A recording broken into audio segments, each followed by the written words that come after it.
С этой музыкой переносишься в древность. Так ладно и красиво. А исполняет ее мужской фольклорный ансамбль «Мурама».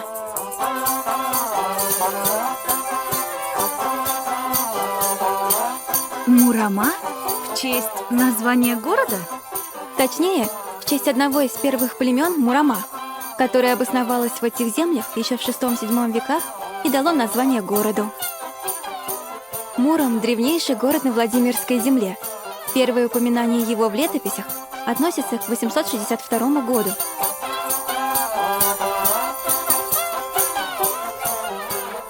А пели Мурама про Илью Муромца. Наверное, все знают имя этого богатыря. Так вот, он из этих мест. Да, в Муроме его очень чтят. Не случайно даже во время Великой Отечественной войны бронепоезд, созданный на местном заводе, был назван Илья Муромец. О нем ходили легенды. Он прошел путь от Москвы почти до Берлина.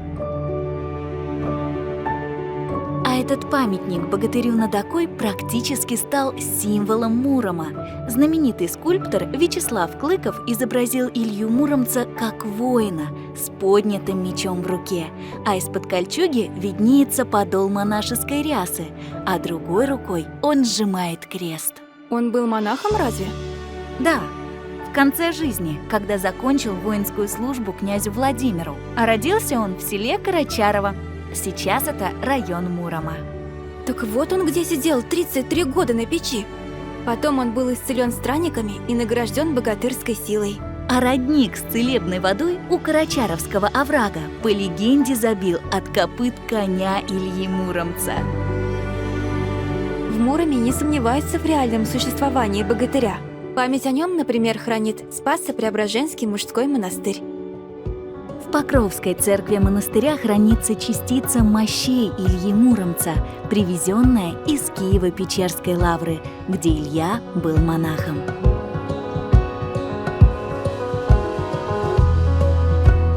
Какой необычный резной саркофаг! На нем изображена фигура самого богатыря в полный рост. А ведь он по тем временам был действительно богатырь – 180 сантиметров. Кстати, немного о самом монастыре. Считается, что первая церковь Спаса в этих местах была построена в XI веке муромским князем Глебом, сыном Владимира Крестителя, после неудачной попытки обратить в христианство местных жителей. Серьезное каменное строительство в монастыре возобновилось только в середине XVI века при Иване Грозном. Он дал обет, что после взятия Казани построит в Муроме несколько храмов. Так появился монументальный Спасо-Преображенский собор, который был достроен уже в последующие века. А рядом с собором палата настоятеля конца XVII века, старейшее в Муроме сохранившееся каменное гражданское здание. Как здесь живописно! Со Спасским монастырем, кстати, связаны имена и муромских святых Петра и Февронии. Петр здесь принял монашеский постриг, здесь же он и скончался. Но к истории Петра и Февронии мы еще с тобой вернемся. Кстати, муромские традиции не только с легендами связаны, но и с вполне реальными промыслами. Тебе о чем-нибудь говорит название «Муромская юфть»? Даже и представить не могу.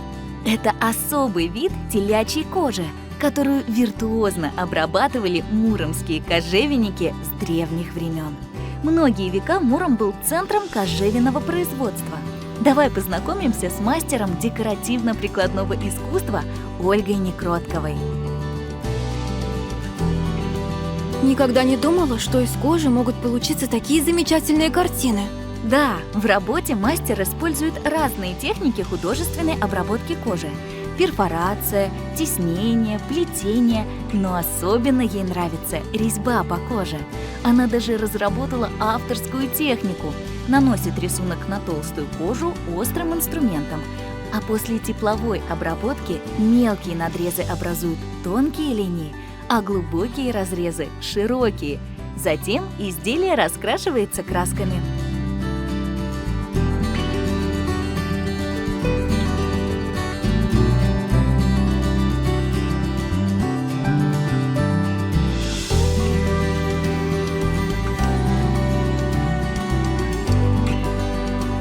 Как здорово сделать кожаные украшения своими руками. Конечно, будем носить их потом с особым настроением.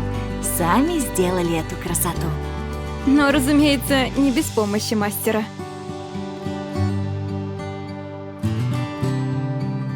Ну что ж, теперь такими нарядными можно и по центру Мурома пройтись.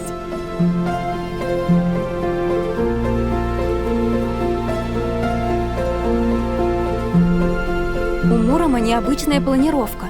Его особенность – четкие очертания улиц, прямоугольная сетка кварталов. Такой генплан города утвердила сама Екатерина II. Улица Московская, кстати, одна из старейших в центре Мурома. А вот водонапорная башня.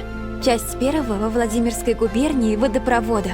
Его построил в 1863 году городской глава Алексей Ермаков. Представляешь, на собственные средства. И пользоваться водопроводом горожане могли бесплатно. Рядом с башней сейчас сквер Ермакова. И не случайно, ведь он также открыл в городе женское училище, театр, библиотеку, телеграф и другие объекты. А еще Муром известен как родина изобретателя телевидения, ученого с мировым именем Владимира Зворыкина. Здесь он родился и учился. В доме купцов Зворыкиных и в соседнем здании сейчас Муромский историко-художественный музей, а его коллекция одна из богатейших в области.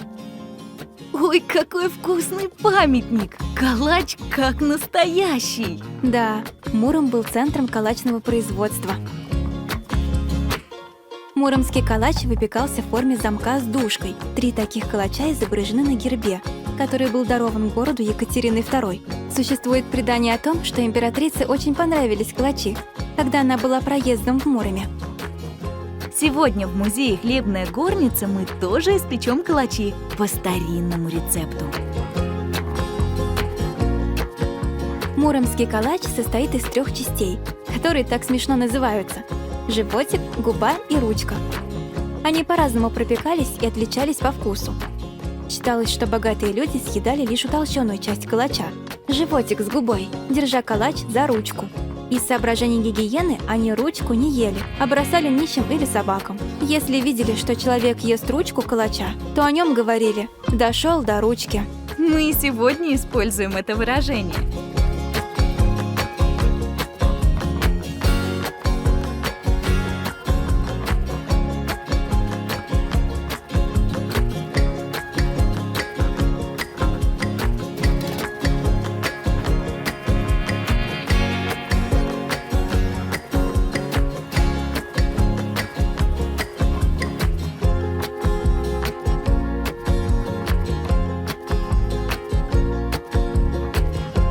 Как же вкусно получилось!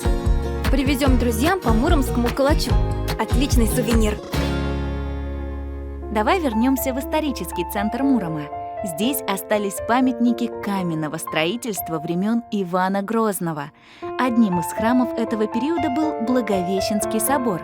Это центральный храм мужского монастыря. А в 17 веке он был основательно перестроен. Какие затейливые формы! Здесь хранятся мощи святых, муромских князей Константина и его сыновей Федора и Михаила, которые смогли крестить жителей Мурома вопреки их жестокому сопротивлению. А перед монастырем на площади Крестьянина памятник самых известных муромских святых – княжеской четы Петра и Февронии. Какой трогательный памятник! Кстати, по традиции все молодожены трут нос кролика на долгую и счастливую жизнь, а также просят у святых терпения и защиты семейного очага. А главная святыня, к которой обращаются тысячи верующих, находится рядом, в Троицком монастыре. Это рака с мощами Петра и Февронии в Троицком соборе. Считается, что они даруют счастье в семейной жизни и материнство. Святую пару чтят не только местные жители. Петр и Феврония – главные герои всероссийского праздника День семьи, любви и верности, который ежегодно проходит 8 июля в Муроме. Да, конечно, я тоже знаю легенду о Петре и Февронии. Мудрая крестьянская девушка Феврония помогла молодому князю излечиться от болезни и затем стала его женой. На пути к счастью супругов ждало много испытаний, но вместе они смогли их преодолеть, сохранив любовь и верность на всю жизнь и даже после смерти.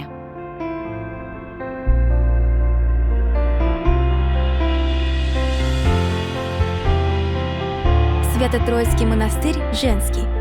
Он был основан в середине 17 века. Посмотри, главное украшение Троицкого собора – кованые золочёные кресты и изразцы с орнаментами. Шедевры работы муромских мастеров тех времен.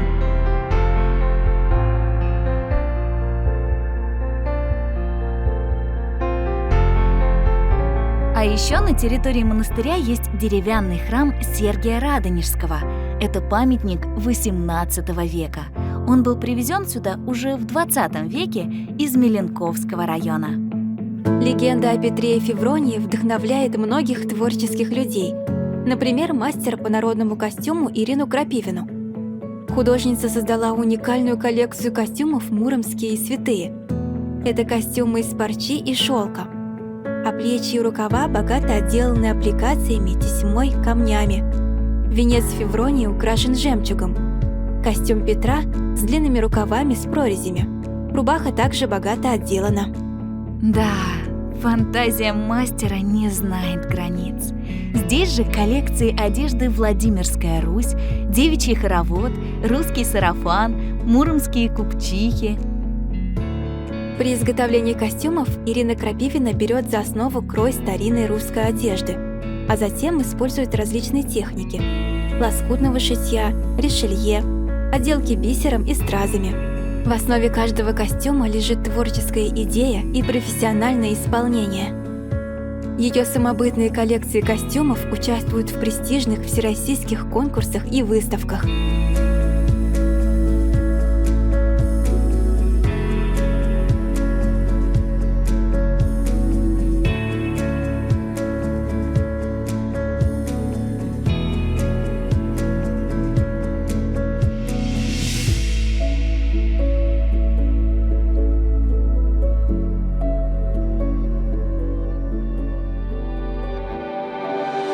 А хочешь, покажу тебе современный Муром?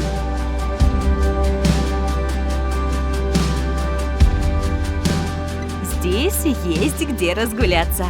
Окский парк, футбольный стадион имени Лосева, обновленная парковая зона рядом с ним. А еще полюбоваться Муромом можно с реки.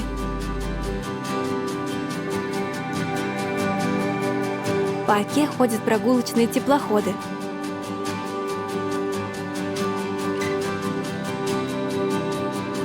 Вот это красота! Не в каждом городе такое возможно. Весь город как на ладони. Смотри, отсюда видна одна из старейших церквей Мурома – церковь Козьмы и Демьяна середины XVI века. По преданию, именно так звали двух братьев-кузнецов, которые помогали царю Ивану Грозному. В этих местах находился его шатер, где он обдумывал план взятия Казани. А это еще одна местная красавица – Никола-Набережная церковь начала XVIII века. Как раз в ней крестили будущего отца телевидения Владимира Зворыкина. Здесь же, у подножья горы, Никольский родник, который местные считают чудотворным. Муромский вантовый мост через Оку – это уже современная достопримечательность. Его ширина 15 метров, а длина почти 1,5 километра. Этот вантовый мост считается одним из самых красивых в России. Кстати, этот мост называют «поющим». В ветреную погоду он издает небольшое гудение. От такой красоты действительно хочется петь, и чувствуешь, как собираются богатырские силы. Муромская земля и правда, как древняя былина. Настоящее путешествие по реке времени.